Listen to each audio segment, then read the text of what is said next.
يا أيها الذين آمنوا أطيعوا الله وأطيعوا الرسول وأولي الأمر منكم فإن تنازعتم في شيء فردوه إلى الله والرسول إن كنتم تؤمنون بالله واليوم الآخر ذلك خير وأحسن تأويلا Ya ayyuhalladzina amanu eling-eling wong sing iman ati Allah ati nglakoni taat sira kabeh taat sira kabeh tunduk sira kabeh Allah ing Allah wa rasul wa ati rasulan taat sira kabeh ar-rasul ing rasul wa ulil amri sertane penguasa urusan to wong sing nangani urusan wa ulil amri lan wong sing nangani urusan mingkum sang sira kabeh. Wa hadil ayat utawi kila ayat mustamilatun niku ayat sing mengku to sing komplit sing nerangno sing mengku sing mencakup ala usul syariat ing atase dasar-dasar syariat al-arba'ati kang papat. Rupane alkitab, rupane Al-Qur'an was sunnati lan hadis utawa tindak lampahe nabi. Wal ijma'i lan kesepakatane ulama wal qiyas lan qiyas. Fal kitabu mongko utawi Quran ya dulu nunjukno apa Quran ala amrillah ing atase keputusane Allah. Semana lamu mongko nuli ngerti sapa ingsun mulih saking Quran amrul rasul ing perintah Kanjeng Nabi lama halata kan pasti. Wa sunnatu te sunnah Nabi utadulu nunjukno apa sunnah ala amrir rasul ing atase keputusane Kanjeng Nabi. Semana alamu mongko nuli ngerti ingsun wisangi amir rasul amrawa ing keputusane Allah lama halata lan pasti. Fasabata mongko dadi tetap dadi kasimpul napa ana kaulahu ta'ala ati Allah wa atur rasul. Iku ya dulu iku nunjukno apa kauluhu ta'ala. Ala wujubi mutaba'atil kitab ing atase anut wajibe anut ing Quran wa sunnah lan sunnah. Niki sing badhe kula terangno sing niki sing masalah napa simpang siur pendapat masalah ulil amri nu sinten iki pendapate Sanawi Banten wal muradu te perkara kang den kersakno di ulil amri kelawan ulil amri ku sapa iku jamil ulama iku sakabehane ulama sing dimaksud ulil amri sakabehane ulama min ahlil akdi tiang-tiang wonten semono min ahlil ikdi sing bener akdi saking ulama sing layak mutusno perkara akdun maknane ngikat perkara napa sing bundeli perkara utawa sing mencetuskan perkara wal khalilan sing tukang ngudari muskilat mboten wal khili macane wal khalilan tukang ngudari muskilat tukang ngudari problem khalul qaidi maknane sing tukang ngudari masalah ahlul akti wal khalin wa umara ul haqqi lan pira-pira pemimpin sing hak wa wulatul asli lan pira-pira penguasa sing adil. Wa amma umara ujuri anapun te pira-pira pemimpin sing sesat, sing lajut to sing zalim. Iku fabi ma'zilin mongko iku kelawan kapecat ora layak nyandang ministihqa ki wujubi taat saking keberhaan diwajibi taat lahum kedue umara ujuri. Qala Sa'id bin Jubair nazalat tumrono apa hadil ayat ikla ayat fi haqqi Abdullah bin Hudzafa as-Sahmi isfa'atan alikane ngutus ing Abdullah bin Hudzafa sapa Nabi kanjeng Nabi sallallahu alaihi wasallam amiron ing dadi komandan ala sariyatin ing atase siji pasukan sak pleton ta sak kompi wa Ibnu Abbasin annaha nazalat satamne ayat turun fi sa'ni Khalid bin Walid Ba'asa ingkang utus ing Khalid sapa Nabi kanjeng Nabi sallallahu alaihi wasallam amiron Khalid dadi pemimpin komandan ala sariyatin ing atase siji pasukan sak pleton sak pasukan wa fi halan iku tetep ing dalam syariah Ammar bin Yasir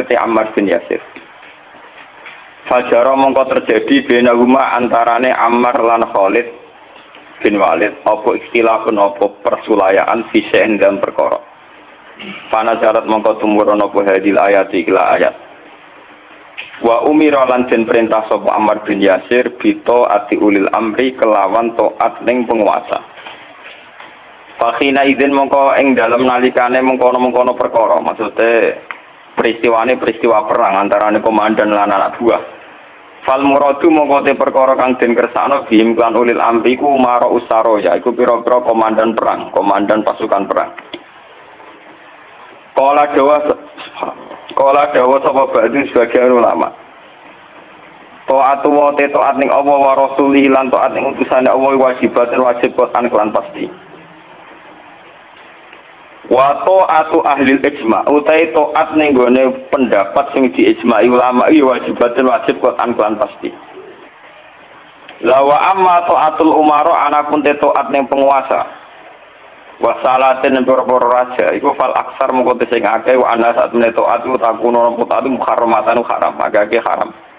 Li annahum qur'an saat temne umar lan salat niku layak muruna ora padha perintah sapa umar lan salatin ila bidulmi kecuali kelawan patut kecuali kelawan rebulim. Wa takuru lan hale kadang-kadang ana apa taat wajibatan wajib bihasabi dzanni sebab dzan ad-dhaifi kang apes. Fakhina izin mongko nalikane mengkene napa nggih. Takunu muharramatan niku ning gone duafa niku napa umar sing salatin. Yuh malu den tanggung napa ulul amri alal ijma ing atas ijma. Wa edan kan mana inna a'malal umara satemene pira-pira keputusane pemimpin wasalaten lan pira-pira raja. Iku mestine mauqufatun iku den kandhekno utawa den tangguhno ditunggu dulu. Ala fatwa ulama fatwa ta fatwa isamin. Ing atase fatwane pira-pira ulama. Wal ulama utai ulama fil haqiqat ing dalem hakikat iku umara iku pemimpine para pemimpin. Faha ula mongko ulama sing kenal ijma ya.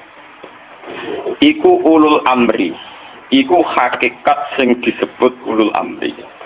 Faha ula mongko ulama sing alal ijma ya mboten.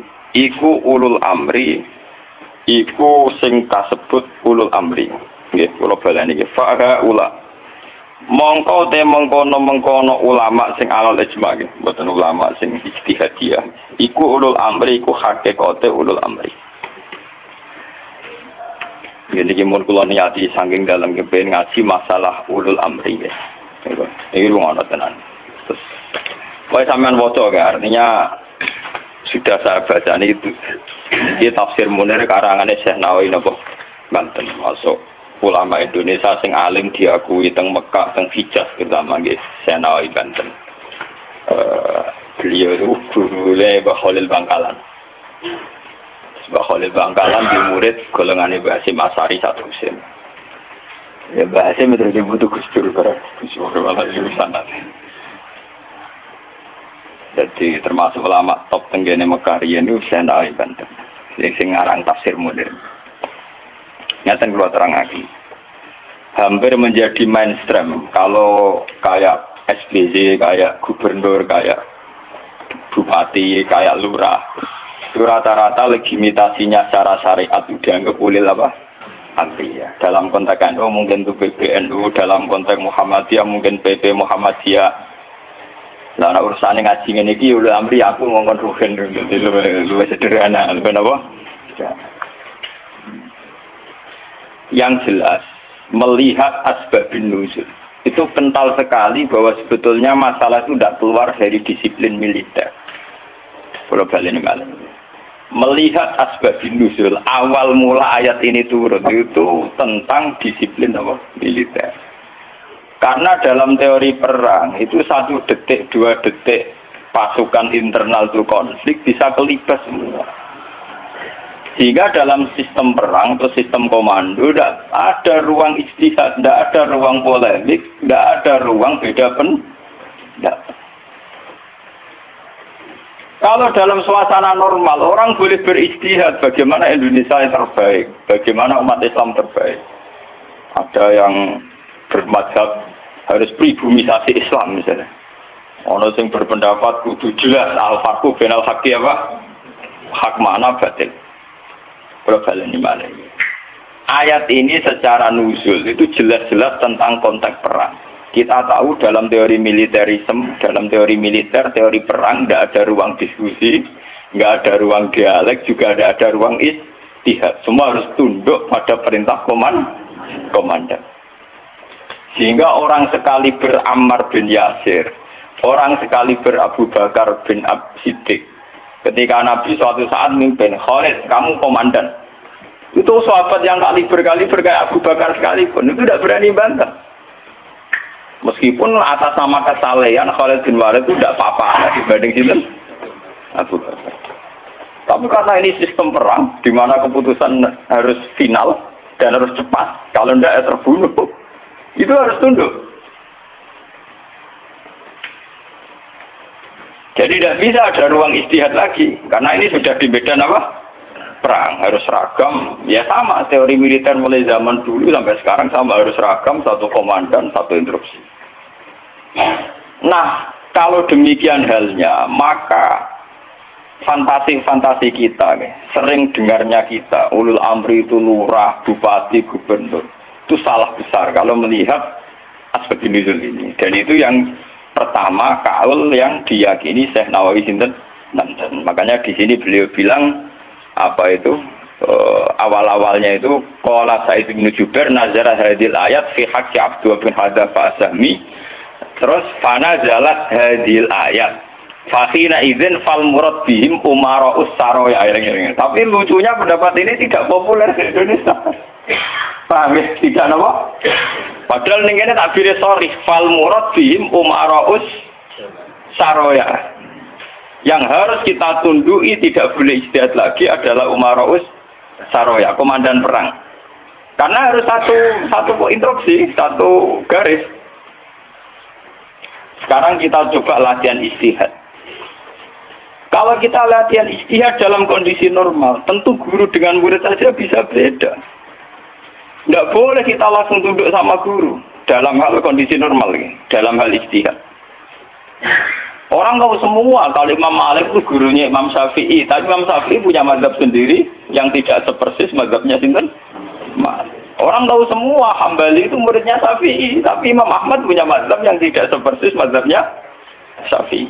Bahkan dalam Islam jelas-jelas ada aturan main manis dafa asoba falahu ajrun wa in aqta falahu ajrun wahid. Orang yang ijtihad kok benar dia punya dua pahala, kalau salah hanya satu pahala. Karena pasti kita dengan guru kita dengan orang tua kita dengan panutan kita, pasti ada kias ma'al farik. Kita masih bisa membeda. Padahal syaratnya kias ma'al jamek. Mesti kita ini dengan guru kita ma'al farik. Misalnya Mustafa bin Irwago, tak ngiyai kok Gus Bae mulang kitab. Sing ape ngaji ku sapa? Paham? Misalnya gue niru di tamu kok gak jemjati pandai gelang, gue ramai rapayu di tamu, mana sampai kurang malah rapayu, paham ya? Padahal itu guru kita, paham ya? Banyak. Kenapa kita harus beda dengan guru? Bukan karena melawan, konteksnya beda. Misalnya istiqomahnya kiai tentu mulang santri, kita tidak punya santri itu ini tonggo, paham ya? Iku tonggo sing kita kalah sejarah. Tahu diutang, tahu buroy. Barang ngono kita model jadi kiai mantan buroy wong rasul atau bingung tau lek dakwah iki. Paham ya? Bagaimana mungkin kondisi sosial kita yang begini, apa kiai PD kok kiai-kiai sing sana turune napa? Iya. Paham ya? Akhirnya kita tetap diam-diam punya format sendiri. Nah, makanya bagaimana mungkin ulul amri itu ditafsiri kalau harus seragam di luar konteks militer tentu salah besar. Malah Imam Nawawi memiliki dawuh bahwa ayat ini sebetulnya turun dalam konteks militer. Gini ku umara'us saroya. Tapi tragisnya pendapat ini tidak populer di Indonesia. Mulai tiap lurah, bupati sampai SBY, tiap kiai yang mimpin ormas itu mengklaim kalau beliau itu adalah apa? Ulul amri. Dan kita harus taat, harus tunduk. Paham ya? Itu kalau menurut pendapat di sini ya, niku awal yang dipilih ya. Artinya Imam Nawawi menceritakan 3 pendapat, tapi yang diprioritaskan di pertama. Biasanya tradisinya ulama, kalau yang dihikayatkan pertama itu yang diyakini, paham ya? Dia misalnya punya 3 hikayah pendapat, ya kok yang diletakkan di pertama berarti yang paling apa? Diyakini. Itu biasanya tradisinya ulama kultural. Paham ya? Terus pendapat kedua, qala ba'duhum ta'atullah wa rasulihi wajibatun qat'an. Sudah jelas ya, kalau taat Allah Rasul pasti wajib. Sekarang kalaupun ulul amri itu adalah penguasa atau ulama atau guru atau orang tua, itu dalam keputusan Islam yang ijma. Ini perlu dicatat. Dalam keputusan ijma, Islam yang sampai nopo? Ijma. Bukan dalam keputusan Islam yang masih dikhilafkan. Dan tidak banyak masalah Islam yang ijma. Perlu dicatat. Tidak banyak masalah Islam yang diijma. Misalnya sholat zuhur, paling yang diijma'i ulama itu hanya bentuknya yang 4 rakaat. Variasi senda kepembok. Paham ya? Ndak kok si tangan nggo ning isole udel apa ning igo sing jari ilang mergo dicolong Adam keluar igo dikakno sinten? Awak mindol ilae terus ditutupi nak senda kembok hadis kondi yo pirang-pirang. Paham ya? Oh, nah salat wong Pakistan ngeten kenceng. Wong Nabi nate dawuh nang salat sedekah itu seneni. Maksudnya tanganem beno kaya biasa nih, jadi ngeten. Pak, wono hadis nak cara riyen guru kula nate cerita. Nak salat wong Turki wae jajasan dasinan. Kejare Nabi, kowe nak salat kudu ala ahsani hayatikum, pada baju terbaik kalian. Sarung identik mbek wong nganggur. Paham ya? Berarti kena sholat sarongan, berarti sowan pangeran dengan pakaian penganggur. Paham ya? Mereka sarong itu gue kemulan, gue nyolong pelem. Gue tambah jadi. Makanya orang Turki itu meyakini sholat yang baik itu pakai baju kehormatan. Iku sing gue sowan presiden gubernur dulu atau Mesir, tenggene Turki. Wong sholat mesti dasinan celananan. Paham ya? Karena Nabi hanya pakai aturan umum ala asalin apa? Hayatikum. Sehingga pernah ada ulama hadis besar di Al-Azhar itu khutbah dia dasinan tidak pakai peci. Ditanya itu tidak pakaian mainstream yang di Mesir, ulama Mesir. Dia bilang ini ahsani hayatikum, ini keadaan terbaik saya. Paham ya? Jadi kalau pakai ukuran itu, tentu kita sholat pakai sarung, identik dengan pakaian istirahat. Kemulan. Menan awang kota yang biasa celananan, nganggo sarung, bedak ning jeding. Bedak ning kamar napa? Mandi. Tentu itu pelecehan.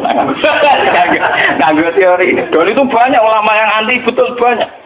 Kalau sampai di Turki, di Pakistan, di daerah-daerah yang meyakini itu pakaian pengangguran, itu kriminal betul. Karena siarnya begitu, nggih, tradisi siarnya begitu. Tapi kalau di Indonesia, untuk daerah tertentu juga ada semua Indonesia, sarung itu identik dengan pakaiannya santri. Ya sudah kita sarungan ala santri. Tapi coba kalau di Malaysia, kayak Mahathir Muhammad, dia pakai celana, sarungnya disampingkan. Dan itu ala aksanin apa? Hayatikum. Tapi di Indonesia masa gitu, berketopraan tapi. Nah ini contoh. Lah yang kayak begini tidak mungkin masuk kategori wajib taat karena variannya tidak ijma gitu loh maksudnya. Saya paham ya? Tidak mungkin kita taat sama guru sama penguasa yang variannya begini karena tidak pada level nopo ijma. Paham ya? Mulane kula nu tak ngiling-ngilingan, kula ngerti kok santri kula nak salat cepet. Ya sing wajib pokoke pokoke dikadri subhanallah terus sujud. Pokoke sing ijma-ijma to kula niku pokoke standar sing cepet. Kula ngiling-ngilingan sunah Nabi mesti to. Kula sering lambenan putih niku to ngiling-ngilingan sunah Nabi. Mergo kula cobaan gak mungkin. Daripada ora blas, wae ngiling-ngilingan Nabi seneng pakaian putih, kula seneng putih, ngoten ngiling-ngilingan. Kalau paling rasa seneng klambi badhe jujur. Kalau Nabi paling rasa seneng klambi sing corake ruwet. Kalau Nabi nanti diajai badhe itu menolak karena corake napa keruwetan. Jadi talbun lahu a'lamu cara Indonesia napa? Makanya itu untuk zina. Biasanya kalau dalam tradisi Islam yang untuk zina itu perempuan, apa? Perempuan. Makanya desain klambi takwa itu tidak ada yang badai, karena memang kalau yang kaitan takwa itu identik dengan polos. Niki cerita sunnah loh guys. Artinya tidak ada yang saya kritik biasa banget. Nah ini cerita ala asani apa? Ala asani hati. Tetapi yang menjadi masalah, kalau nanti diskusi BKI, tapi masalahnya ini loh, kelambine wong Indonesia paling janggal kehormatan itu badai. Makanya banyak kiai-kiai yang sholat Jumatan malah milih nganggo badai. Alasannya Jumatan disunatkan pakai putih, kalau tidak baju terbaik. Nah kadang badai itu menempati kasta terbaik. Tapi sebetulnya itu keruwetan. Masalahnya itu ada variannya, itu varian coraknya itu yang lahu aklam, yang variannya apa? Itu keruwetan, apa? Keruwetan. Tapi apa-apa, tiga apa-apa, penting rawuh. Lah yang kayak begini itu tidak mungkin menemukan format ijma, sehingga tidak mungkin kita wajib toh. Ini catat ya, tidak mungkin kita wajib nopo. Sehingga tidak perlu santri Indonesia yang mondok Mekah terus mulai jubahan, ya nggak perlu. Yang mondok India terus nganggo turbus gitu kan perlu. Sing di kiai kemal kemul jubuan, orang ganteng pesel jubuan, wah sini wong. Nah gurumu nih Mekah jubahan pantas gue ganteng gagah. Aku wirang puasa keriting jubahan. Mesti pikiran wong pertama ngenyak orang arah darani sunnah Nabi. Banyak benda tapi mesti wong ora sido nafsir sunnah tapi nafsirno sing ora. Paham ya? Terus menyangkut varian-varian yang terus begitu. Lah termasuk yang diijmai ulama sing paling sensitif tentu masalah nikah. Itu mulai dulu sampai sekarang kita harus syukur sama pemerintahan Indonesia. Delalah kersane Allah diputuskan sepihak. Sebetulnya sepihak loh, saya ulang-ulang sepihak. Format nikah di Indonesia mengikuti mazhab Syafi'i, yaitu harus ada wali atau pengganti wali dan dua saksi. Niku berkah betul bagi Indonesia. Delalah mulai dulu mulai pemerintahan Belanda. Karena zaman Belanda sendiri itu urusan nikah, tolak, waris sama wakaf itu juga sudah diserahkan ulama-ulama Islam itu mulai zaman Belanda sampai sekarang. Karena nikah itu yang ila darajatil ijma itu hanya berapa? Jika ada varian-varian mazhab kayak Dawud Az-Zahiri, di Syiah sendiri ada mut'ah. Terus di Indonesia sendiri saatnya ngomong sing wis ra kuat ngebet terus akhirnya nganggo khilah-khilah napa? Mut'ah. Dasar ngajine Dawud Az-Zahiri wis khilah-khilah dhewe. Termasuk dia nanti orang kiai terkenal gegere rakaruan perkara mut'ah janda populer. Itu memang repot. Tapi apapun repotnya itu tidak boleh divonis zina. Apapun repotnya, sampai jangan pernah menvonis itu nopo zina. Ya kalau tidak cocok, tapi jangan pernah menvonis itu zina. Karena aturan main dalam vonis, dalam sanksi itu ngendikane Nabi idraul hudud bisyubuhat. Fa innal imama la ayyukhti afil afwi khairun min ayyukhti afil hukubah. Coba cari jalan terbaik yang paling bisa ditahmilkan, bisa dimungkinkan. Karena seorang imam salah dalam mengampuni itu masih baik daripada salah dalam membuat hukuman. Salahnya pura itu cek bener. Wes salah tangkap itu ngeri, paham ya? Nah salahnya pura orang arah masalah. Pulau balen. Jadi kalau masalah-masalah sing ila darajatil ijma, tentu ulama wajib diikuti. Dan menyangkut sholat yang ila darajatil ijma itu bisa dihitung. Paling itu tadi bentuk subuh 2 rakaat itu ijma. Kunute wis ora ijma. Kunute pun mboten apa? Ijma. Bismillah mboten ijma. Sampeyan sholat nang masjid Mekah nang haram ora ngarang wong maca napa? Bismillah. Jare wong Syafi'ah ta ora maca bismillah. Terus kok tawa kabeh ayo pinter. Oleh ngerayu jamaah, iku maca lon. Kok karo mati speaker ana lon. Mereka ngomong Syafi'i sing fanatik kita kok tenan. Sah napa boten Gus? Wong Fatihah boten maca napa? Bismillah. Itu kata kabeh iku maca tapi apa? Bukan di speaker rasa wala ayo krungu. Lah jamaah yo goblok nggih pun tak ngoten. Dari dulu kalau bismillah itu memang masalah. Ya, mulai riyen memang napa? Masalah. Yang kalau kayak gitu itu tidak ila darajatil ijma. Lain wonten cerita ulama Wahabi ketemu ulama Sunni. Zamane Sunni nang Indonesia ku NU. Ditakoni.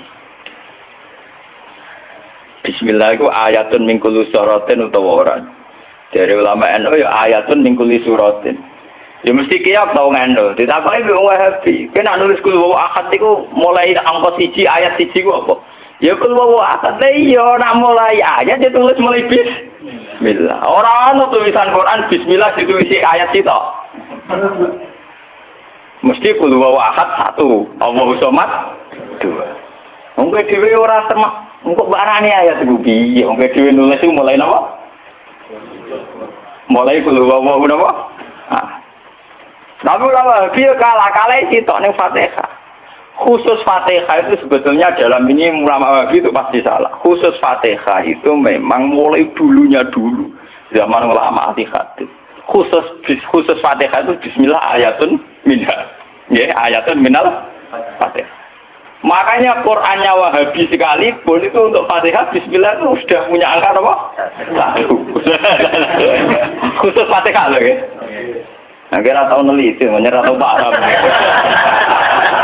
Mulai tuiling ngapal Al-Quran nganti lari semak ini tidak paham. Oh, surah bakat seneng ilmu. Khusus bismillah di Fatihah itu sudah ditulis angka 1. Karena dulunya dulu khusus Fatihah memang bismillah itu ayatun minha. Paham ya? Tapi di selain Fatihah jelas tidak sampai lihat. Di semua Quran seluruh dunia. Mesti bismillahirrahmanirrahim tanpa ada tulisan ayat. Baru qul a'udzu birabbil falaq ada 1. Paham ya? Itu menunjukkan bahwa tidak ayatun min kulli surah. Makanya sampean kalau punya Quran Arab Saudi ya, kalau sudah baca ya, ganti surat ya paling mandek sebentar. Ya langsung sabbihisma rabbikal a'la nanti ganti surat ya walaili idza yasa nanti ganti langsung wadduha atau apa pokoknya dia tidak tidak baca apa bismillah. Tapi api pemerintah ini Wahabi ora api bae ngono lah nak nyetak Quran standar dunia tetep ana bismillah ya. Paham? Mbok dirapali mbok piye pokoke walhasil niku dekne tetep nulis napa? Jadi cocok pokoknya sementing ditulis lumayan. Paham ya? Mulane kiai-kiai kira iso bodoh di jamaah. Sudah mboten maca Fatihah imame. Ya maca tapi kira krungu. Gempet banget. Wah ya. Paham ya? Tapi itu baik. Yang kayak begini itu tidak darajatil ijma dan kita boleh balelo, boleh apa?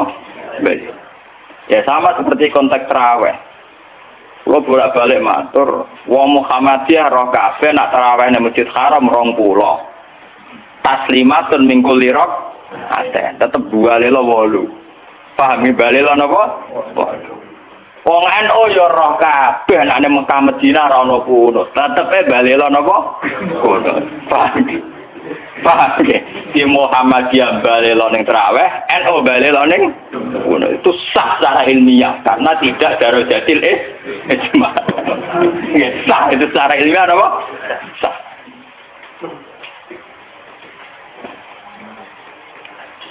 Apa contoh diterusno urusan poligami tapi ekstrim. Poligami nggih ngoten. Wong roh kabeh, nak sahabat-sahabat juga garwane ana sing 16, ana sing 10. Tapi wong Syafi'i meyakini maksimal papat. Wong yo ora kabeh nek Sidina Ali misale dibujuk nganti 16. Raja-raja Mataram malah 32 6 ngono. Padahal iku wis Khalifatullah pranata napa? Ya wong ya artinya kita ini itu tidak ila darajatil isma. Kamu menvonis zina pasti salah. Jangan mentang-mentang kamu Syafi'i orang Islam yang menikahi di atas mat kamu vonis zina pasti salah. Vonis kamu pasti salah, kriminal vonis kamu. Jangan mentang-mentang Syafi'i kamu menvonis zina siapa yang nikah fawqal arba. Nggak bisa. Karena itu memang keputusan maksimal 4 itu tidak. Sing ijma paling sak ndure siji mesti masalah geger iku ijma iku. Iku mergo nglakoni dhewe-dhewe. Paham, nah iku peristiwa kenyataan lah iku ora urusan ijma ulama. Mulane anggere ana kiai sing ahli sosial kados kula takok iku hukume poligami piye? Poligami ora piye. Lah kok derawan iku ya mari repot. Lah mesti kemari repot. Halal sing mari napa? Repot. Jadi masalah-masalah yang tidak iradarojatil isma itu tidak usah punya vonis hukum. Jangan katakan orang yang nikah fawqal arba hukumnya zi. Itu juga menyangkut Jumatan. Jangan katakan kalau sebelum 40 orang terus tidak wajib Jumatan, tetap wajib. Khas mensyaratkan 40 itu khas mazhab nopo Syafi'i. Tidak bisa. Misalnya di desa-desa terbelakang banyak yang jumlahnya belum 40. Dan mereka tetap harus Jumatan. Dalam kitab-kitab Syafi'i sarannya juga gitu. Jika dunal arba'in sebaiknya tetap Jumatan. Meskipun nanti sebaiknya AA2 zuhron. Meskipun nanti sebaiknya ya ada apa? Karena bahaya kalau nanti ada Jumatan disyaratkan nunggu orang 40. Nggak ada dalam tradisi wong latihan berjuang langsung di umat kira 40. Itu apa-apaan. Kalau latihan berjuang di umat 40 itu sakitnya.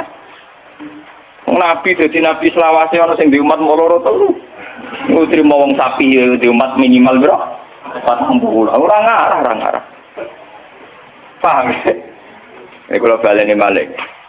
Kalau pendapat ulama itu ila darajatid ijma baru wajib ditunduri. Padahal masalah yang ijma itu bisa dihitung dengan jari. Misalnya sholat 5 itu paling bentuk rokaatnya yang ijma. Bentuk Fatihahnya ya misalnya Hanafi tidak harus Fatihah. Pokoknya mata ya saro minal Qur'an. Macam-macam gitu. Nggih, mata ya saro nopo minal. Kalau Syafi'i bentuknya harus Fatihah. Tidak harus surat. Itu yang tidak ijma'nya. Begitu juga menyangkut iktidal baca apa, rukuk baca apa, sujud baca apa juga tidak pernah ijma'. Yang penting ada tumak ninah, bikot di subha. Nah, ya ukurannya bacaannya pakai begitu. Kalau diteruskan juga masalah kiroah, ada Ibnu Katsir, ada Imam Asim, ada Imam Amir, Ibnu Amir dan sebagainya. Sehingga kiroahnya Quran yang macam-macam. Cuma kita ngikuti kiroah atau Asim riwayatin apa Hafiz yang kita yakini dianggap kiroah apa masyhur. Paham itu kalau terusaken niki. Jadi niku sing menyangkut isma. Lah niki sing radi ekstrem Imam Nawawi ngendikan wa amma taatul umara wa salatin fal aksar annaha takun muharramatan. Niki ekstremen. Jadi kalau taat pada penguasa atau raja itu kebanyakan konteksnya, kebanyakan kasusnya itu malah haram. Li annahum la ya'muruna illa bil paling banter kebijakannya berbau nopo. Nah ini kok ekstremen ya. Jadi Senawi Banten itu ekstrim. Dan dalam hal ini saya tidak sependapat dengan Senawi Banten karena kalau di kitab-kitab lain itu rata-rata meyakini vonisnya jangan haram, tidak wajib dulu. Kalau beda ini kalau contoh. Kalau dalam usul fikih dikatakan haram dengan tidak haram itu beda sekali. Sama seperti hukum dialogis. Misalnya Mustafa kere itu parah. Nah ora sugih iku ya ora nganti kere tapi ora nganti sugih. Misalnya Ruhin goblok itu parah. Tapi nak darane Ruhin gak ngalim, tapi ora nganti goblok. Nah di sini Imam Nawawi menfonisnya ekstremen. Taatul umara itu haram. Niku ekstremen. Sebetulnya dirumuskan dulu tidak wajib, nggih. Urutannya napa? Tidak wajib. Lah tidak wajib itu bentuknya bisa haram ketika maksiat. Tapi ya kadang-kadang naik ke wajib. Kalau itu menjadi maslahatul ra'iyah. Paham ya? Juga bentuknya bisa sunnah. Kalau baleni malah ya. Jadi tentang usul fikih ya, dasar-dasar ilmu usul fikih wonten aturan main ngeten nggih. Pertama misalnya hukum itu wajib. Ada tidak wajib. Nah, tidak wajib itu bisa sunnah, bisa mubah, netral, ya, bisa khilafil aula. Jadi jangan divonis haram dulu. Ya, jangan divonis haram. Dan kita ngikuti tradisi Sunni bahwa taat kepada umarok selagi tidak memerintahkan barang haram itu taatnya wajib. Selagi tidak memerintahkan barang nopo. Nggih, jadi misalnya SBY punya kebijakan masyarakat harus bayar pajak misalnya, yang pada kadar yang wajar, itu ya wajib.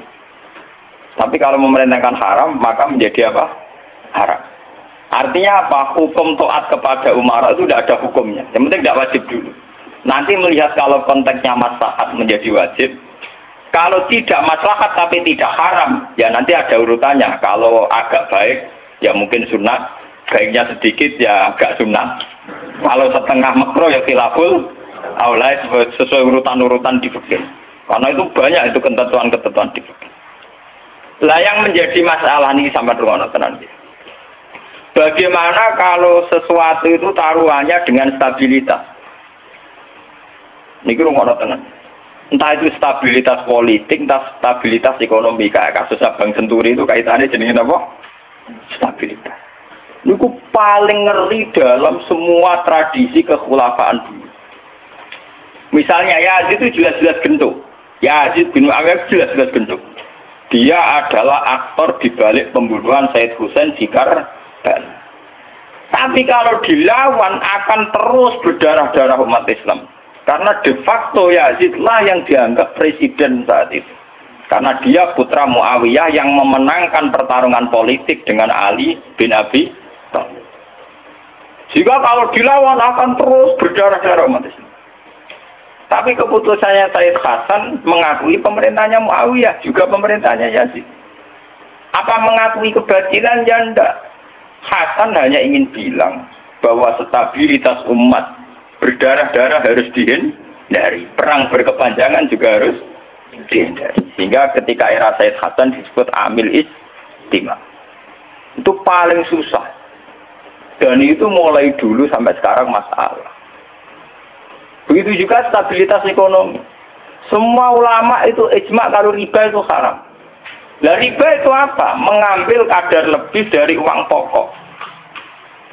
Tapi semua sistem keuangan dunia meskipun itu di negara Islam yang jenenge bank rumus dasarnya itu suku bunga.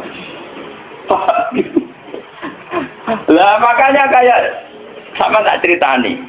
Hukum bank mulai NU lahir 26 sampai NU tua saiki 2000 pinten? 2010.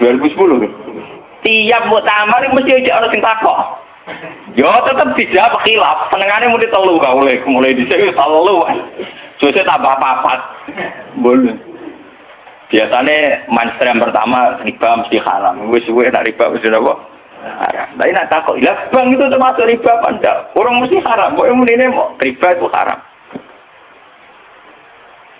Kalau ceritanya iki.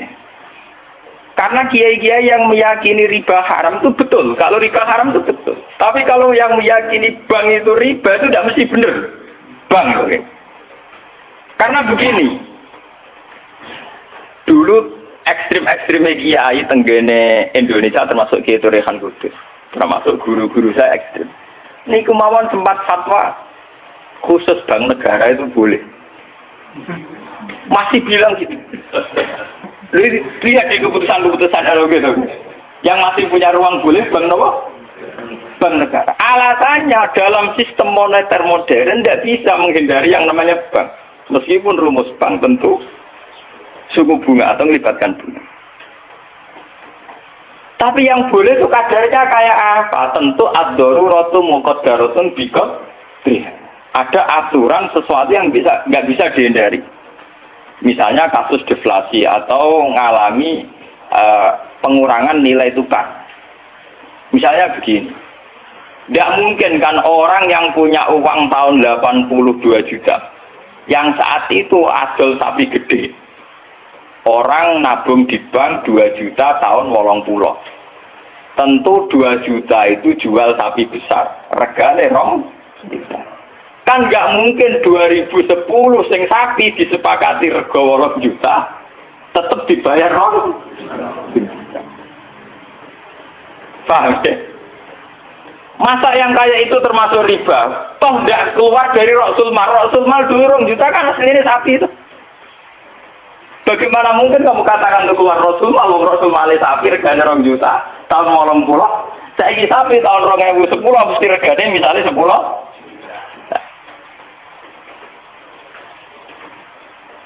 Paham? Lah nek 8 juta mbok anggap riba. Lho Rasul Male apa sapi? Sapi nek saiki regane 10 juta. Lha iku sing dadi masalah ulama. Makanya dulu ketika rektor Al-Azhar sing jenenge Muhammad Salsut, kenapa Salsut itu populer di dunia akademik? Mergo dekne tahu kontroversi mengatakan jika riba itu ada juz'un yasirun yang menutup angka penyusutan uang, maka itu belum sampai kategori apa? Tiga. Cuma sing dadi masalah di Jawa yang kita alami. Terus yang diakui syariat kan hanya terus pakai emas. Sementara terus wong desa pakai sapi, mergo ora duwe emas. Misalnya begini, ini pengalaman saya nggih. Kula nu sering nangani konflik tangga-tangga masalah ngoten. Misale adike mantu, cara kuno rak diutangi kakake. Mbok Gus pokoke riyen kula utangi pedhet. Pas niku payu 400.000. Tahun 80. Saiki tukarane wis ra rukun tahun 2010 ya ini wis aku. Mbok Gus Polerin kula utangi sapi pedhet. Lah iya dhisik mau 400.000 saiki tak atur 400.000 jare sing utang oleh dolim. Anak saya saiki tok pitik telu.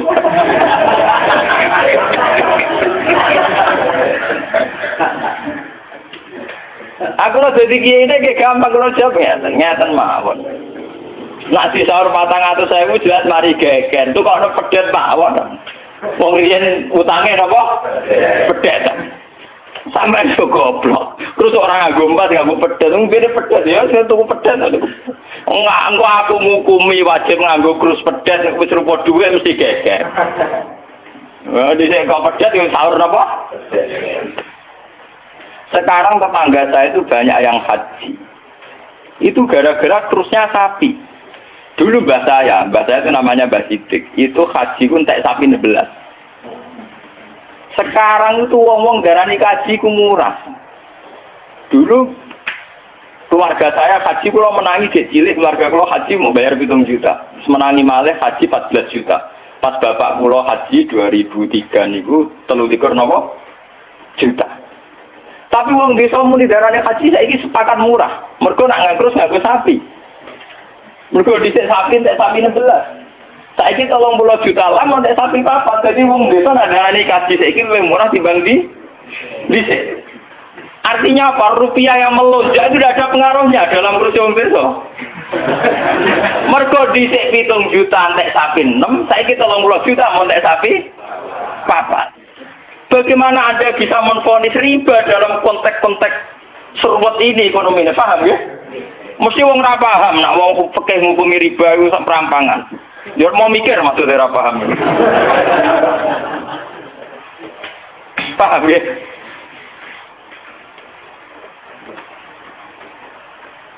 Kalau nanti dibantah mbak Kiai, lah nak ngoten nak jenenge riba.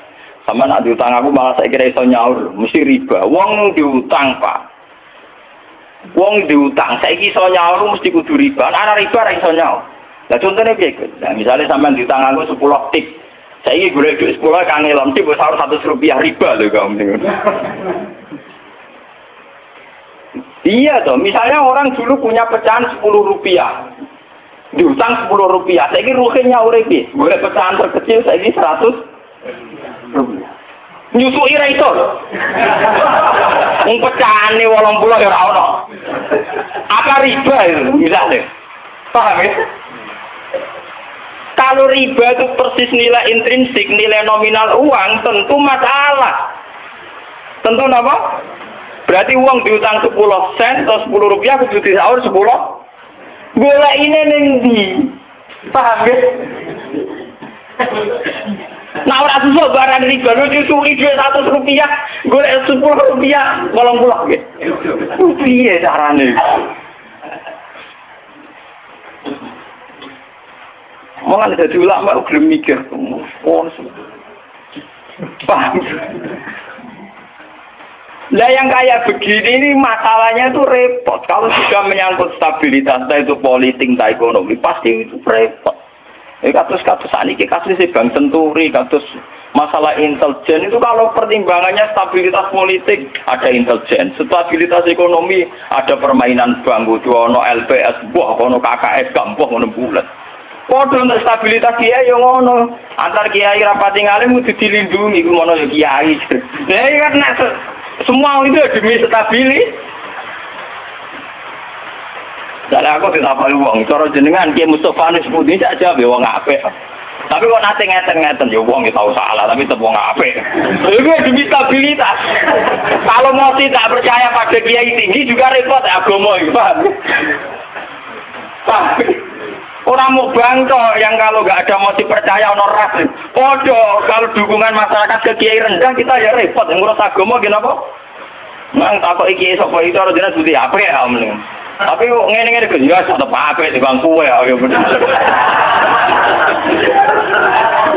Aku lah sering disewani tiang-tiang ono kiai terkenal apa di tokoh-tokoh desa mbok terkenal apa ngono jenenge fitnah macam-macam mbok fitnah mbok tenan apa napa alam. Ono kiai kok kelakuane ngene terus piye ben apik to. Sing diarani kiai kok kon. Kiai ku wong sing mimpin salat. Angger pancen salat pas kiai, lha di luar iku kowe ra ngekno ora apa. Sesuai kiai ini kadang-kadang sama anakku. Wara Gus kula difitnah ngeten. Ku yo goblok. Mung kiai kok di luar urusan salat. Nek penting ku angger salat ke rukuk makmum rukuk kabeh. Pas ke sujud kabeh ku jenenge kowe pas kiai. Paham nggih? Di luar iku 50-50. Aku sing ngalim perasaanku ngono kok kowe kok repot. Aku ora wis kiai ngalim, perasaanku dadi kiai pedak mulang amne. Ora mulang wis rapati napa? Iya. Kok akon takok itu goto. Wong nganti sakniki biasa teng pasar lungguh teng parkiran iki lungguh teng isor iki biasa. Iki tiang-tiang lungguh sepeda motor dhuwur kadang ya wonten sing ngamuk. Wis ono Gus Ba, tapi bilang, aku nyai pedak mulang. Kenapa ngene iki ora pasti apa? Cuma tetap bang sholat, menurut omong ya. Aku tetap bang sholat. Lalu ulama paling rata tersinggung. Mungkin nanti kalau tersinggung, kalau rukun tak kontan, betul tersinggung. Dia biasa mau. Ranur itu artinya jadi akal, jadi pertimbangan. Ya, jadi akal lah. Kudune seneng di santri jadi akal. Kadang kita ini berlebihan, ngomong wong liya juga taat di luar konteks urusan agama. Kadang kita nyuruh orang itu kan hazin nafsi. Misalnya aku jadi kiai di rumah mewah, tentu kepengen ono pot sing indah, ono bunga sing indah. Ngomong santri wajib nurut, itu kan aku nafsu. Saat aku kepengen di bunga yang indah, di taman indah itu kan nafsu. Kenapa instruksinya pakai lembaga kekiainan? Paham ya? Itu kan kriminal, kenapa? Paham ya? Kecuali misalnya Rohen ngaji ngantuk, anggap kriminal bener dalam konteks agama kok itu kriminal. Paham ya? Tapi nak Rohen tak konopo tamanku dia ngantuk itu sah, karena saya sendiri ketika kepengen taman itu ono hal genap, itu harus dibedakan. Soalnya kanjak tanggaku sing kiai lah ya kowe kiai adane bedak salat ae. Iki kowe pas kiai. Tapi kayak naruh kok jadi anut rokok gitu sih, apa? Tangga-tangganya yo, wong sholat itu apa perai? Gara-gara kecewa apa? Ya tak omongi masyarakat ya tak omong. Nak ben perai yo perai. Dari awal sholat itu ku sunat. Orang usah maksa sholat itu sebagai gemeng dari awal sholat itu apa? Kita harap saja tak baturi sholat itu. Mau aku nganti saya biasa sholat itu. Bro biasa dengan di sana sholat ini kita kata biasa. Ini biasa mama dulu. Ya tapi kan jadi keramat gitu wong sekarang kan. Biasa wong. Artinya bukan apa-apa ya. Mbok ya agama itu tidak usah dikere. Pon sunat tetap nopo Sunah. Untuk kau ada Jawa atau sholat subuh naik sholat. Orang apa ada gerakan. Orang tahu subuh naik sholat. Penak. Subuh masih merata tahu masih apa? Paham? Maka dan itu yang dipakai ulama-ulama dulu kayak Khulafaur Rasyidin pakai itu. Kalau perintahnya itu pribadi, mereka dari awal tidak mewajibkan, sehingga mereka tidak punya masalah yang serius. Kalau baru atas nama agama benar-benar wajib toh. Ada sekarang itu kan rancu. Ngono arwah kok. Nah, ono santri kriminal kabeh, misalnya wong lunga, misalnya kiai lunga kudu mobil sumban, kudu rosi kudu. Itu kan bagaimanapun ada hadzun nafsi. Ya kita ngongkon santri ya ngongkon, ben cung mobil ubah resi. Tapi kita tahu kalau itu pada unsur hadzun nafsi. Nah, untuk ngantuk sithik-sithik mbek anggap yo keben. Paham ya? Kecuali kita ngongkon salat, ambek anggap kita marah yang suan pangeran jangan. Harus kita bedakan mana perintah kita yang masih berbau nafsu, yang mana benar-benar orisinil faktor agama. Faktor apa? Agama. Dan itu yang dipraktikkan Rasulullah. In udhiya ya'fu wa la yu'aqib wa in khusima yasmut wa la yuja. Nabi kalau disakiti secara pribadi mudah dia memaafkan. Beliau mudah memaafkan. Tapi wa idza dhi'a haqqullah, kalau haqqullah yang sudah diterlantarkan, beliau baru tersinggung. Nah, sekarang kan sudah campur aduk. Hadzun nafsi juga lembaga-lembaga apa? Tak kandhani kudu nurut. Partaiku. Ya PKB atau P3. Kalau PDIP mbah. Jangan kira kok PDIP, kalau PNS tak perjuangan. Kalau mulai dia kata partai mau bagus. Kalau PDIP dari PNS tak. Napa kerja perjuangan? Ini orang murid kudu napa? Perjuangan. Namanya set PDIP golongan karya. Kau ngalim kudu sering berkarya. Mohon kula terusaken nggih. Dan iki sing termasuk antike dawuh Senawi Banten. Wa idon anna a'mal umara wa sa'atin mauqufatun ala fatawal ulama. Gini sing sederengnya ayat. Harusnya kebijakan-kebijakan penguasa atau raja itu mauqufatun ala fatawal ulama, ala fatawid ulama, fatwa-fatwi. Raja atau penguasa itu kalau punya keputusan itu harus ikut pada garisnya ulama. Nah, kalau bolak-balik masuk. Sekarang yang merupakan garis ulama dalam konteks bernegara itu apa? Ini kalau ngomong sensitif ya. Yang kaitannya ulama dengan negara dalam konteks negara yang kayak Bhinneka Tunggal Ika itu apa? Itu pancen repot. Misalnya begini, kita punya Ambon, punya Maluku, kita punya NTT. Ketika dipaksakan dulu piagam Jakarta yang memaksakan syariat Islam, tentu mereka akan menantang keluar dari Indonesia, NTT dan apa? Ambon, Irian Jaya misalnya. Yang kayak begitu itu tidak fatwanya ulama, itu sudah masalah bernegara. Lalu kalau nanti tanggal kiai coro jenengan sebutikus, misalnya Indonesia memaksakan penerapan syariat Islam. Syariat Islam yang mana? Kalau syariat Islam formal mungkin kita akan mengatakan sebaiknya diterapkan syariat Islam. Tapi termasuk syariat Islam adalah menjaga peluang dakwah, ini catat. Dan saya siap ketemu Allah dengan pendapat ini. Bukan berarti saya terus pluralisme atau pakai teori-teori modern. Tidak. Saya pakai teori ulama. Saya tidak pakai teori modern. Catat ini, saya tidak pakai teori modern, pakai teorinya ulama. Termasuk syariat adalah menjaga peluang dakwah. Bayangkan kalau dipaksakan syariat Islam, kemudian NTT keluar dari Indonesia, Ambon. Kemungkinan kita dakwah di Ambon malah tidak ada. Juga kemungkinan Islamisasi di NTT malah tidak ada, karena sudah keluar dari Indonesia. Paham ya? Mulai dulu wali songo ambek maling ya ape. Ambek tukang zina ya ape. Ambek tukang dadu ya ape. Itu bukan berarti mereka tidak bisa membedakan hak dan batil. Dengan diapii masih ada peluang komunikasi. Dan dengan ada peluang komunikasi, ada peluang dakwah, ada peluang pembenahan. Sama dengan utuhnya NKRI NTT bagian dari Indonesia, aja iso Kiai Rapai kok rukun dua rono NTT. Ben dadi kiai. Ya. Lho kanca kula nek pondok dhisik ra kanggo ini Jaya kiai provinsi lah. Wingi sowan kula ngajak pangdam kelas. Ya Allah Gus kula munggo ning sarang kiai RT ora payu ning kono kiai provinsi. Lho wingi sowan kula niku sowan numpak sahabat bareng sinten? Pangdam. Saniki mun gawe yayasan nggih sekolah tinggi kelas. Jadi rektor saya gitu. Wadah buta huruf ora roh.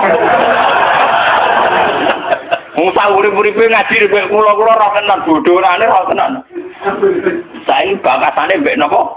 Pangdam. Mergo ketika ada kerusuhan di sana, mesti tokoh agama diundang Pangdam. Dan ini termasuk mewakili tokoh Islam provinsi levelnya napa?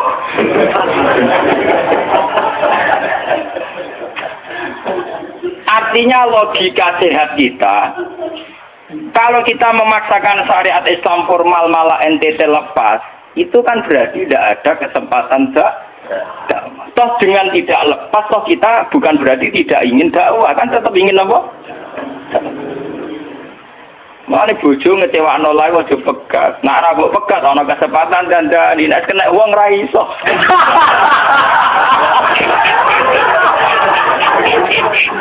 Tapi tak kepir apa. Ya sama. Semua sejarah Wali Songo itu sama orang nakal kan enggak apa-apa. Sama delok biografi Ki Khudori Tegalrejo. Dhisik terkenal kancanan bajingan. Bajingane cuduk mergo sungkan ramae. Teng Rembang ana jenenge Ki Sahid, wonge ganteng ya toreko. Niku wonten bajingan tobat mergo kula sungkan bebas saya. Mboten nanti duka mek kula, bar ketemu kula pengen senyum. Lha sungkan senyume nganti tobat. Artinya apa? Saat kita ekstrim atas nama hak dan batil malah lari. Toh teori itu ya diakui Quran walaupun tafazzan ghalidul qalbi lan faddu min hawli. Toh teori itu juga tidak jauh-jauh dari aturan Islam. Meskipun kita juga punya teori yang lain, karena ini tidak selamanya berjalan lancar. Kadang gue kancanan nakal ya belok nakal tenan. Kancanan nonde ya katut tenan. Selingkuh tenan. Sebab itu ya ben oleh FPI ya keben ekstrem ya keben. Nyatanya pribumisasi kadang ya katut. Nah, ngungkus kancanan nakal kadang sing nakale ora anut Gus, kadang Guse katut sing nakal. Malah jadi rocker. Dari sisi pertama dakwah dibeli Guse sing melok nyanyi. Ora kok sing grup band malah wiridan malah. Artinya kan metode apapun kan enggak semuanya jalan lancar, tapi kita atas nama manhaj, metode, kita seluas mungkin punya wacana guys, terus kita punya banyak pilih. Ini disebut istilahul aimah tetap nomor rahmah. Makanya yang kamu maksud dengan syariat Islam itu apa? Kalau sering bilang, yaitu misalnya ditetapkan undang-undang gini. Setiap syariat Islam, kenapa kita ngemis ke negara? Nunggu diundangkan. Kapan kita mandiri sebagai ulama kalau setiap syariat Islam nunggu diundang? Sebelum diundangkan negara, kita sama ulama selalu dakwah ilallah. Misalnya sebelum ada badan narkoba, urip-urip kiai mesti anti narkoba. Sebelum ada undang-undang misalnya tentang kawin, perkawinan, urip-urip kiai nak kawin mesti golek wali. Nah, ana tanggane kawin digoleki syahid, digoleki napa? Wali. Kenapa setiap syariat Islam kita ngemis ke negara? Dulu ketika bubaran Ahmadiyah juga kita ngemis ke negara. Tanpa itu pun kita sebagai ulama tetap anti nopo Ahmadiyah. Lah nek saiki misalnya tokoh Ahmadiyah kalau yang menarik di bangku kowe, lah saiki kowe lomonti mbek kiai kono. Kowe kali-kali nyalahno awake dhewe barang. Mun kalah lomong ngono ae. Bagaimana mungkin kita jawab nek kiai sunine medhit, kiai non sunni loh. Ketika wong lari ning aliran dari aliran apa ses? Engko kan nanti hisab pangeran iku mlayu perkara kowe medhit ora perkara apa-apa, ora lara. Paham nggih? Ini masalah. Makanya kula baleni malih nggih. syariat Islam itu komplit, termasuk aturan hak dan batil, tapi juga aturan dakwah. Makanya kalau terima kasih ya, sama ulama-ulama sekarang ada rumus, ada fiqhul ahkam, fikih yang menentukan hukum, ini haram, ini halal, ini mubah, ini khilafil aula. Tapi juga ada fiqhul dakwah, di mana dalam sebuah proses diperlukan satu toleransi, jenis nama fiqhul dakwah. Dan itu penting kita kaji. Karena dalam sejarah Makkiyah juga begitu, dalam sejarah apa Makkiyah. Ketika periode Mekah, zina itu tidak pernah halal. Kamu catat, zina itu tidak pernah halal. Maling juga tidak pernah halal. Tapi ada periode 13 tahun di mana Nabi tidak sering ngomong haramnya zina, juga tidak ada hukuman bagi pezina. Artinya apa? Tidak mendesak untuk membicarakan urusan zina, urusan maling. Karena yang mendesak saat itu urusan tauhid. Misalnya kamu dakwah di NTT.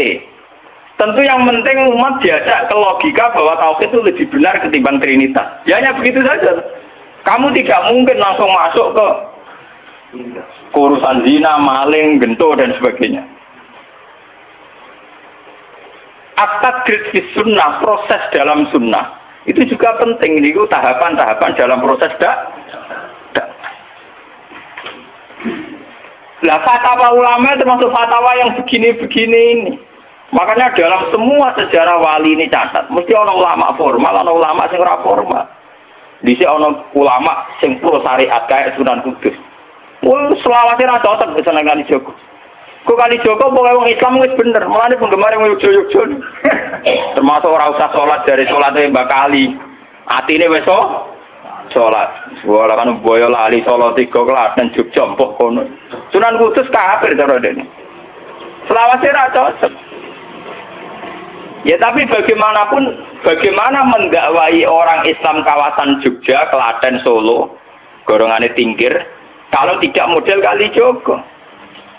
Nyatane yo tetep saiki Islam pirang-pirang sing salat yo wis akeh. Paham ya? Itu dulu masalah betul. Sunan Kudus kiai fikih. Bahkan ulo untuk cerita ya dari lesan ke lesan dari para kiai. Sunan Kalijogo saksi tukaran terus be Sunan Ainul Yakin ke sisi tok. Ape gawe dakwah nganggo macan tengul. Napa jenenge? Wayang napa? Tengul. Wayang tengul lak bentuke fisik wong koyo patung. Haram. Kuman sewara sorotan udiba kok ngekek nyawa barang jero kiai kuno kan ngene. Akhirnya tukaran. Kalijogo sadar iku metode efektif. Walhasil akhirnya disuwarno kiai sepuh zaman itu Sunan Kudus, Sunan Ampel, terus ditenan ya saiki sedengan wayang kulit. Mergo wong gepeng ora urip. Ya tetep ana wayang tapi kulit. Artinya itu ya gepeng lah, artinya kan gak anak-anak urip itu kan ra perlu kon ngekeki nyo, iku tengah-tengah. Lah Sunan Kalijogo muni syahadat kan lho mo. Munine tekaten. Muni kalimat syahadat lho mo, muni kalimat sodo. Saking jawanisasi napa bae dene yakin putih ku sunat ya nganggone ireng terus kabeh foto wali songo putih kecuali Kalijogo. Dari Pak Gonto napa Kusumo. Engko tak kula bapak kula kutuban Kalijogo kutuban. Wong kula nate diburu tiang-tiang gara-gara terkenale bapak kula di warisan Pak Gonto Kusumo. Saiki warise kula nu tamune kathah. Golek kabine sinten Sunan. Zaman kula enak mun tak dol lah go ngopi ya.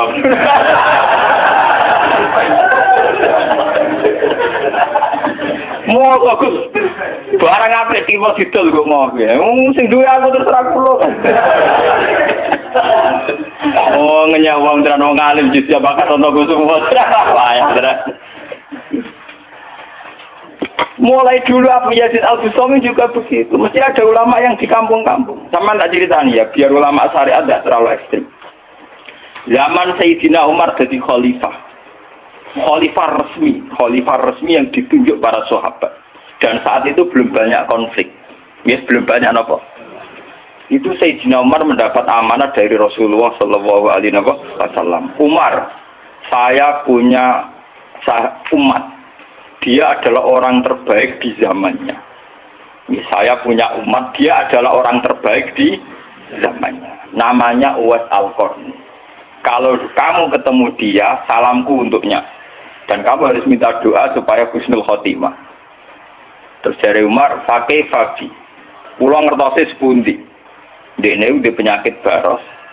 Fa'ad habahullah ilamu diadirham. Walhasil nenggone katifil aisar ada bekas penyakit baros tinggal sak napa? Sak koin nggih, cara sakniki napa? Sak koin. Ini kalau cerita. Dia punya ibu sendiri hidup di kampung Angon Wedhus. Walhasil Umar tiap ana tamu ya diblojori. Paham ya, hampir sing raine mirip-mirip ngono iki. Nah ora kutil kan maksudnya iku. Ora mau diatur. Mboten iki kula cerita nggih, ben sampean ngerti. Walhasil akhirnya suatu saat iku rombongane Uwais Al-Qarni dari Qurun Al-Qarni. Niku sowan Sayyidina Umar. Ketika ketemu sesuai sifat itu, Sayyidina Umar nangis jadi. Uwais Al-Qarni buatan purun. Walhasil akhirnya yang memerintahkan ini Rasulullah. Uwais Al-Qarni purun nangis terus gitu. Lalu sing antik apa? Sayyidina Umar tanya, ya Uwais, saya ingin waktu supaya kamu mau ketemu saya. Enggak ya Umar, ini harus pertemuan terakhir. Ini harus pertemuan apa? Terakhir. Walhasil semenjak itu tidak ketemu lagi sama Umar. Artinya apa? Dan itu saya yakin, sama tidak usah anut kula, keduren anut makam kula. Dan resiko sama mesti rawani.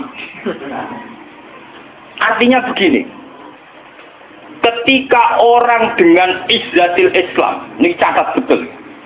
Misalnya wong jadi kiai gede, kados kiai kula misalnya kiai Memun, kados Hasyim Muzadi, kados Gusdur, kayak kiai besar.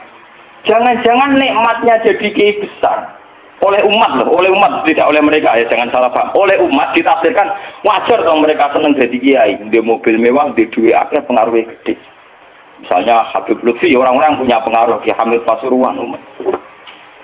Artinya apa? Mereka, aku yakin, mereka orang-orang soleh yang bisa nikmati keberhadiran Allah Subhanahu. Tapi umat tetap membaca mereka, bagaimanapun ada fasilitas. Umar sebagai khalifah punya pengaruh, punya uang, punya otoritas. Bagaimana dengan fakta bahwa Islam juga mengajarkan orang hanya nyaman, hanya satu, dengan Allah, dengan kebenaran.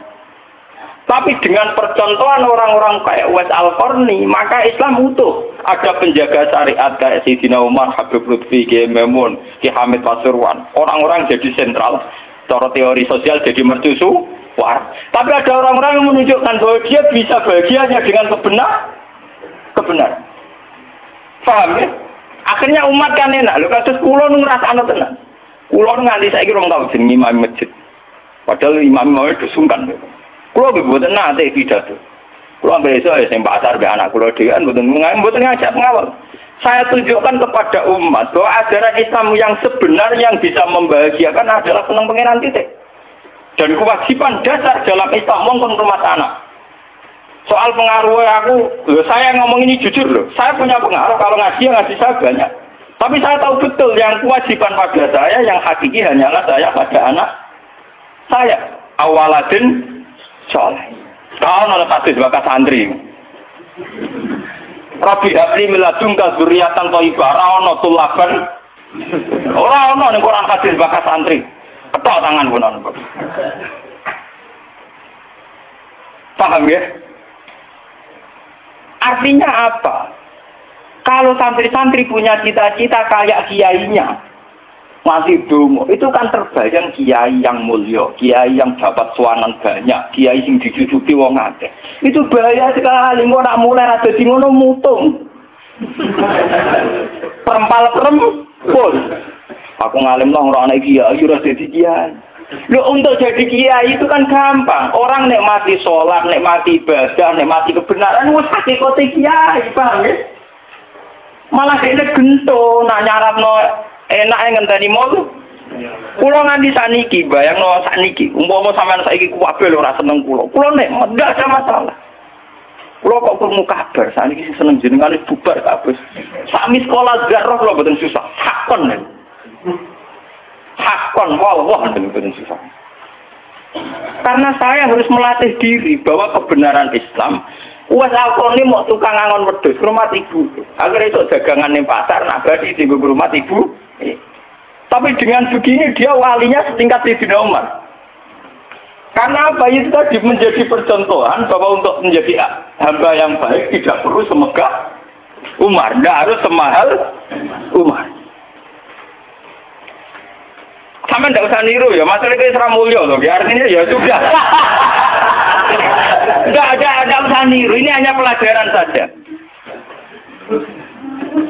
Tapi nak kula pancen tak tiru tenan. Artinya tak tiru, biar saya hidup saya itu murah. Lu tanyakan istri saya. Kula sering kandha bojo kula, "Dek, aku nak mati langsung pendem. Rasa ngenteni iki gede, wae kuburan jero terus pendem." Yo ora usah ngundang wong, ya ora usah disolati. Nek anakku ning omahe kon nyolati, nek ora ya wis. Apa ora usah repot. Lah sing tepat tepung kata, ini jelas sudah urusan dengan saya. Yang penting aku kepengen anakku nyolati. Dengan demikian kita biasa jadi kiai yang muda. Aku muda bahagia karena punya anak, seneng anak sudah. Coba kalau saya menargetkan bahagia ngenteni umat yang banyak, ngenteni loyale ra genti ning kiai liya, partene ora genti partai tokoh liya. Loro ati, paham ya? Wes loro ati ra bener cara penge. Begitu juga era Abu Yazid Al-Bustami, dia juga punya teman wali sing tukang ngancani preman-preman. Nanti kalau critakno jenengan. Jadi Abu Yazid Al-Bustami saking ainul yakin nak mlebu swarga takok pangeran Gusti, kalau saya di surga temannya siapa? Jadi ora takok mlebu ta ora, tapi kalau saya di surga itu temannya siapa? Kok dia yakin kelasnya itu tidak ada yang bandingi. Jadi dia duwe kelas sing ora ono sing banding. Sampai pangeran walhasil dijawab si A misalnya, ya Rukin misalnya, Rukin itu aturan cekak, gaya piring Jepang, soalnya atau keturunan, ya preman tidak nyerahin ini preman, walhasil barang dipetuki pas neng warung mau minum-minuman, ya dia ini buat minum, dia kopi baju biasa, baju putih, kancane udah minum kan. Akhirnya Abu Yazid balik kanan. Jangan-jangan ngisi saya salah. Mosok koncoku ning swarga kok wong ngono iku. Pas sampai balik kanan dicelo. Ya Abu Yazid, ya betul, saya teman kamu di surga.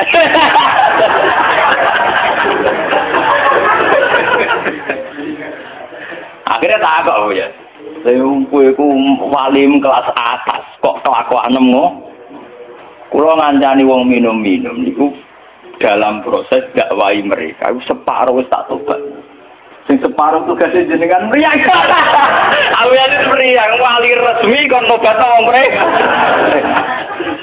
Jadi gampangane umat Gus Mek tekan mimpin Hasim Muzadi. Paham ya? Wabu ya terus ngetokno wali ini. Iya. Umatem kon delok raiku. Nak ora tobat ujug-ujug Abu Yazid habis. Dilarang. Hei umatku, itu seorang wali Abu Yazid. Lihatlah wajahnya. Langsung tobat kabeh. Ngene alamate kiai nek tau nobatno wong.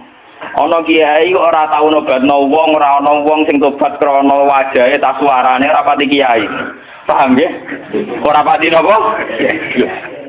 Tugas kiai nobatno wong ora ana sing tobat malah kepelayon. Iku ora pati napa?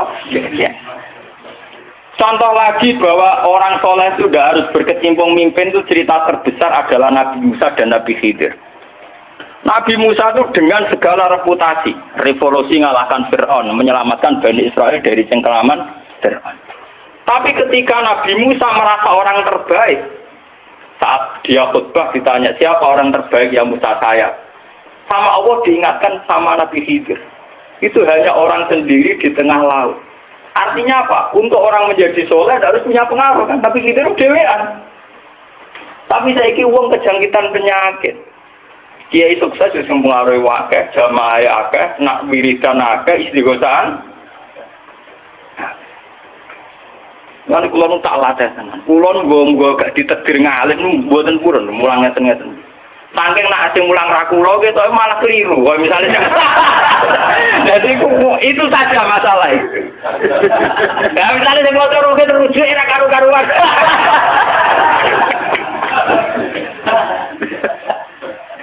Tapi saya tetap menjaga energi ala Uwais Al-Qarni hingga detik ini saya jaga. Biar saya mudah ikhlas. Islam itu gampang. Dengan kita tidak mentargetkan pengaruh maka mudah syukur. Kulo ngrasakno tenan. Wong kula anggere teng mriki nggih ugal ngebis, digoseki wong kaya wong awam kadang dipisoi tiyang. Cara-carane kowe enak tenan. Artine dia nyaman tenan. Kadang gitu dipisoi wong kadang macam-macam cara-carane. Nah kula teng pasar biasa dipisoi wong gitu ya. Nggih kadang ngertos, sesuai ngerti nek iku putrane bapak. Wong iki sepura nggih kula biasa. Nang kula boten biasa, boten apa-apa. Nggih biasa. Wong kula nate sarang termasuk kiai. Wong nate ngebis mon dipukuli tiyang mergo ngrasa luwih kiai timbang. Anak kula nang pondok sarang ngalim ngeten-ngeten. Padahal kula niku gurune batin. Wah, maten. Wah. Saking awam kula, maksudnya karena saya dipilih kasih anak kula ya nggo dadan sitok guyon mbek anak kula wis wong awam cekek. Itu bukan saya Pak, untuk menjaga energi. Bahwa khazanah Islam itu ada tokoh formal kasih Sayyidina Umar, Nabi Musa, kayak Kiai Memun, Habib Rizki, ya siapa? Kalau di sini mungkin kados Kiai Nawawi, banyak Kiai, enggak apa-apa, itu harus kita jaga, kita hormati. Kados Mbah Nawawi, Mbah Munawir, Mbah Arwani kita hormati. Tapi jangan lupa Kiai Humul ini juga menjaga stabilitas agama. Dan itu di Wali Songo dicontohkan anaknya Sunan Muryo. Sunan Muryo itu satu-satunya sunan yang mau kumpul uang, memilih kuburan di dhuwur gunung angel ra karuan. Artinya kita ini harus kaya sekali dengan khazanah-khazanah perilakunya para orang-orang Tapi kenapa kamu milih soleh-soleh yang duwe akeh? Jangan-jangan kowe wis kriminal, Pak. Wong aku sing ngalim ora milih soleh sing ngono kok ora ngalim kok milih soleh sing duwe akeh pengaruhe. Lan kula nu sakniki nu sumpun ten. Urip kula wis final. Kula anggap urip kula pun final. Lan jare bojo kula kok tidak kula mati. Kula nganggap urip kula final. Artinya saya itu sudah nganggap Islam itu final. Umpamaku Islam itu kelebihannya kan gitu. Umpama dhewean ya nyaman, kumpul wong ya nyaman, tengah-tengah ya napa? Nyaman. Mulane jare Hikam ketika mendidik Humul. Bagaimana saya butuh orang saat saya lahir juga sendiri. Kok aku ketemu pengelan dihisap ya sendiri. Kok ning jero kuburan ya Aku tanggung jawab ning arep pengelan sendiri. Kok aku dipendem sendiri. Aku pas lahir sendiri. Aku pas mati ya rohku dicabut ya sendiri. Kok aku butuh wong lha apa? Tapi sekarang manusia semenjak ada teori ilmu sosial itu kulino didikte betapa pentingnya pengaruh relasi jaringan. Wah, teori bulat kok mbok not. Paham ya? Pembulatan teori ngono apa? Lha saniki Rembang kados ngene rame-rame badhe pilkada. Wah, akhir kiai disewani kandidat. Lah niku kandidat kula niki untuk bocoran. Paling sumpek nak absen jenengan. Wis kabeh kandidat takok toko ora kasus. Padahal cara kula disewani nggih buron, tapi kita tahu kula luwih nikmat tak dolaran ambek anak kula. Kita kandhani asisten. Ya ora apa-apa rene, tapi aku ora janji ketemu. Pokoke pas dolaran mbek anak tak dhisik anak. Muga cara Quran niku bupati mbek anak wis dibakas hubungane wong tuwa mbek napa? Kok kowe bupati dolan apa hal dolan mbek anak menang anakku. Aneh kudu ora aneh pancen ngono cara Quran dibakas wae anak. Ning Quran dibakas kewajibane wong tuwa mbek napa? Anak la tudara walidatum biwaladiha wala mauludul lahu biwaladi. Engko nek wis mati zaman tabnu Adam ing kota amaluhu engko termasuk ya awaladin salihin. Nabi-nabi susahe Rabbi habli miladunka dzurriatan thayyibah. Ora iku ilmu-ilmu kiai-kiai anyar sing nuruti nafsu ono pentinge relasi jaringan macam-macam. Ya memang penting, habli minanas itu penting, tapi sepenting-pentingnya itu masih penting sing fardhu ain, rupane malah kadang ngamuk anak. Aku ning jowo dihormati, kuwi anakku malah ora hormat aku. Lah manyen nyai ning jowo be anake ora tau nyai kok. Paham ya? Sampai tamu ramah anak disentak. Dolen. Paham ya napa, Dok? Dolen. Mesti wae anake ra pasti taat. Wong anake sering disentak demi wong li. Wes kali-kali wong liya disentak demi anake.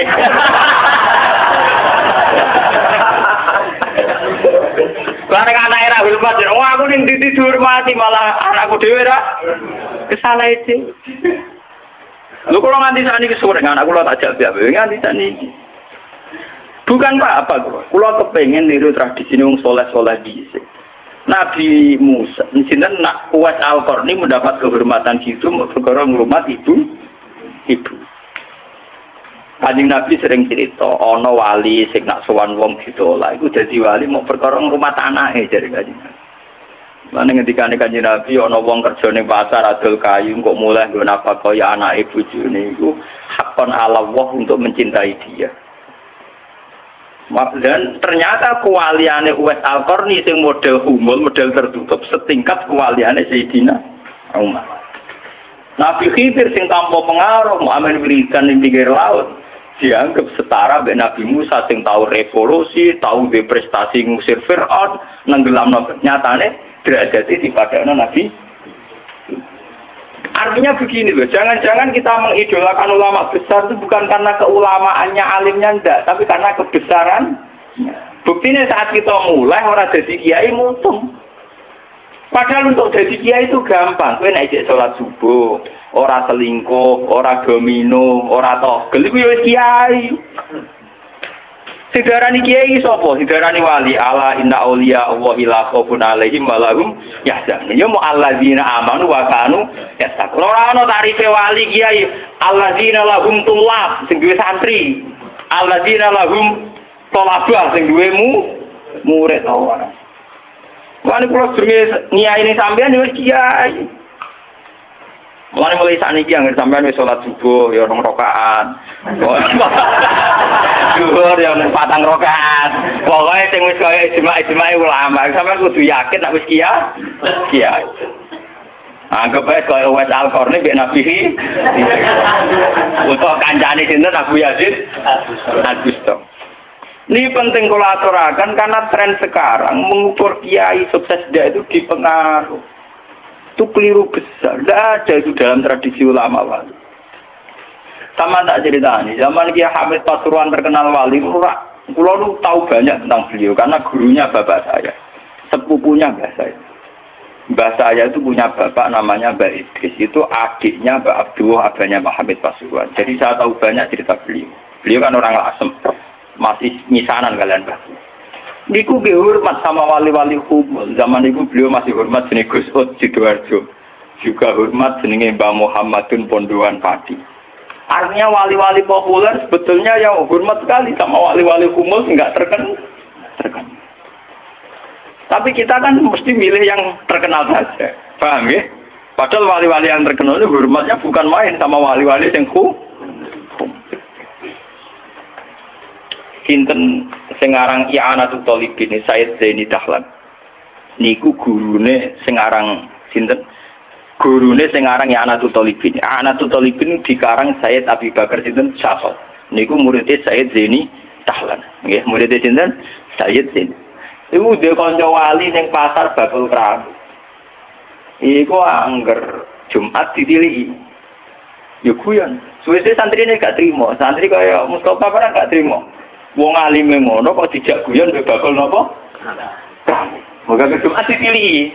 Saya dene sing rono. Dene takok. Wong ngoten jangan tidak itu. Iku kancaku wae. Wong sing ilmu banding aku ya wong iku. Mikir murid. Lah iku Jumat berikute dipilih meneh wis ra ono. Mau sempat misoi saya dene. Kowe nyanati aku. Nek ketika ada wong iki.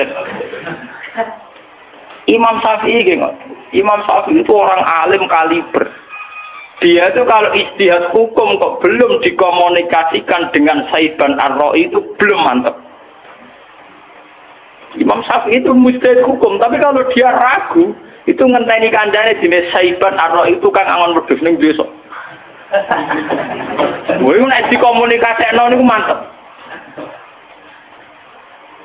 Dan itu mungkin setiap zaman mesti mungkin. Nah, kalau nu ngalami, kalau kan sering teng pasar, orang mau belok, mau wandep. Ya, nanti kalau biasa pakai suka. Nah, cara orang siraro, nah kalau numpak dokar, cara orang siraro kan orang numpak dokar dihormati orang numpak mobil. Tapi perasaan ini numpak mobil kan tetap ngakoni kalau orang alim.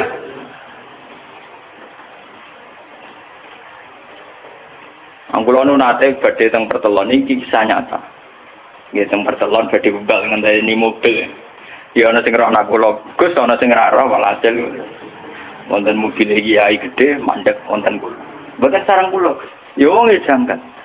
Itu mungkin dan itu menjaga peradaban. Sehingga yang besar tidak angkuh mergo ana kiai-kiai sing humul.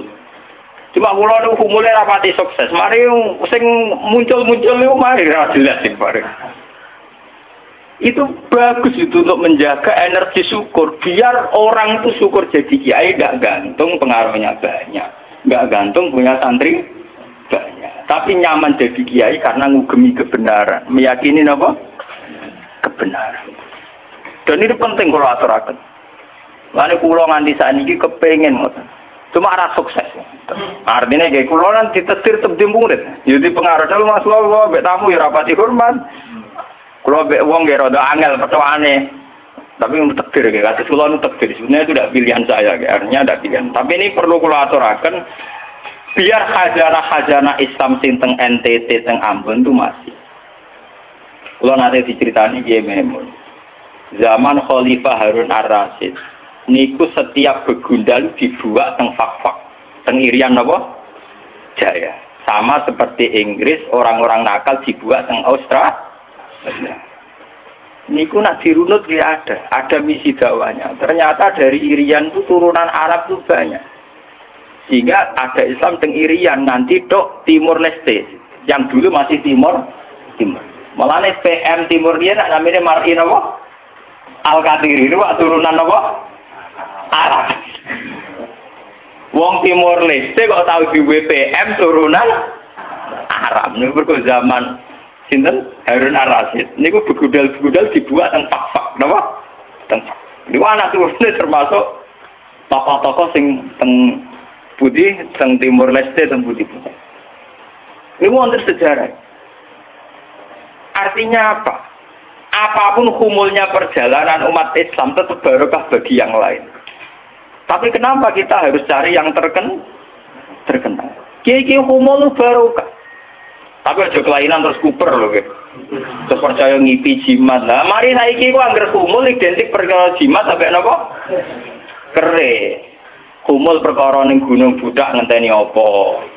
Nah, iku sing repot iku ora apa lu klenek jeneng.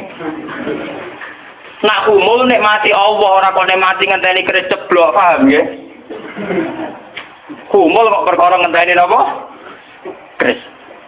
Dan itu artinya begini, kalau matur, kalau bulan baleni. Zaman Ki Hamid Pasuruan itu wonten jenenge Gus Ud Sidoarjo. Zaman Ki Bisri terkenal ngalim. Niku sering diskusi hukum ambek jenenge nak boten lepat niku subhanallah. Mbok kiai tangga Ki Mabrur. Ngalim-ngalim wong Rembang Kota namine sinten? Ki Mabrur. Zaman Mbah Zubair terkenal, Mbah Zubair Abe Bangun. Niku nggih sering diskusi kalian Mbah Kulo. Di Mbah Kulo nggih muridnya Mbah Mahfud At-Tirmidzi. Bahkan dulu ketika naskahnya Mbah Mahfud At-Tirmidzi hilang itu dulu dicari di Lasem. Di kiai yang saat itu belum terkenal karena masih Gus. Ya niku jenenge Mbah Mansur. Niku murid Mbah Mansur bin Khalil. Lah Mbah Khalil itu santri sing katibnya Mbah Mahfud At-Tirmidzi. Jadi banyak sejarah-sejarah di mana kiai-kiai top harus berburu sama kiai-kiai humul, kiai-kiai napa? Kiai-kiai humul. Nah saat ini sing dadi repot kan sing kiai top nyepelekno kiai humul, sing humul perkara keris mbek akil. Iku padha masalah ini. Padahal andikan seperti cerita-cerita dulu Imam Syafi'i cari Saiban Ar-Ra'i, Sayyidina Umar cari Uwais al-Qarni. Itu akan stabil Islam. Artinya stabil begini loh. Orang merasa Islam itu nyaman bukan karena derajat-derajat duniawi. Selama ini kita akan begitu. Wajar kiai wayem. Umatnya di mobil, di duit. Artinya umat itu belum bisa menafsirkan nak kiai ayem karena tingkat kecintaannya pada kebenaran. Itu maksud gue. Paham ya? Tapi dengan ada kiai yang tidak terkenal, dirapati di duit, kok tetap nyaman, berarti kan bukti tingkat kenyamanannya dia faktor kebenaran. Dan dua kubu ini harus ada terus, paham ya? Untuk menjaga kestabilan Islam. Dan dalam semua sejarah itu ada, kalau punya datanya. Lho Abu Hanifah terkenal nembe gara-gara murid-muridnya. Abu Hanifah terkenal rumasamu koyo Imam Syafi'i boten. Dekne iku tukang kain ning pasar. Lu bedino ya dul kain.